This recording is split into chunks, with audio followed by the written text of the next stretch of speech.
네, 북한의 탄도일 미사일 발사가 잇따르면서 정치권은 여야 할 것 없이 일제히 위협을 멈추라며 비판의 목소리를 높였습니다. 네, 다만 9.19 군사합의 위반이라며 파기를 주장하는 야당과 달리 여당인 민주당은 대응 수위를 조절하는 모습입니다. 김영수 기자 연결합니다. 김영수 기자. 네, 국회입니다. 네, 크게 보면 좀 여야 반응이 비슷해 보이기도 한데 조금은 좀 결이 달라 보입니다. 민주당 반응부터 전해주시죠. 네, 더불어민주당은 북한에 잇따른 탄도미사일 발사에 대해 불편한 심기를 감추지 않았습니다. 이인영 원내대표는 강력한 항의의 뜻을 표하면서도 반발 수위를 그 이상으로 높이진 않았습니다.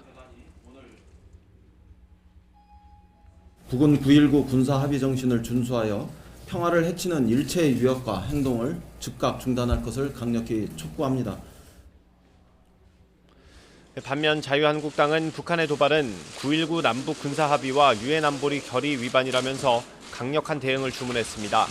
나경원 원내대표는 특히 9.19 군사합의 이후 북한이 3차례나 도발했다면서 합의 파기를 촉구했습니다.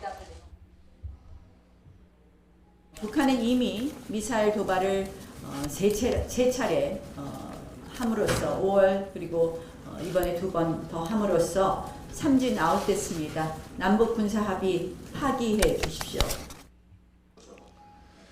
바른미래당 최도자 수석 대변인도 정부의 적극적인 대응을 촉구하면서 청와대 안보 라인에 대한 전면적인 인적 쇄신이 필요하다고 주장했습니다.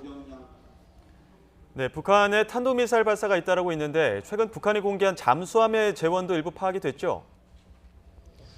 네, 그렇습니다. 국방부가 오늘 오전 국회 정보위원장인 바른미래당 이해운 의원에게 관련 내용을 보고했습니다. 정보위원장 보고에서 국방부는 북한의 신형 잠수함에 SLBM 3개 정도를 탑재할 수 있는 것으로 분석된다고 밝혔습니다. SLBM을 한 3개 정도 탑재할 수 있는 것이 아닌가 그렇게 우리 군은 분석하고 있습니다.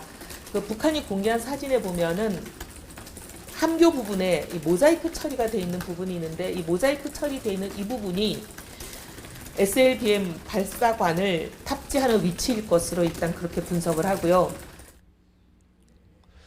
잠수함 길이는 70에서 80m 정도 되는 것으로 추정된다며 2,000톤급, 이른바 고래급 잠수함보다는 조금 더 클 가능성이 있다고 판단했습니다.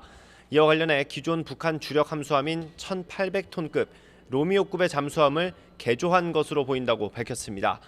이어 현재는 진수 전 단계로 보이고 조만간 해상에서 진수할 가능성이 있다고 보고했습니다. 국회 정보위는 내일 오전 9시 전체 회의를 열고 국정원의 업무 보고를 받을 예정인데요.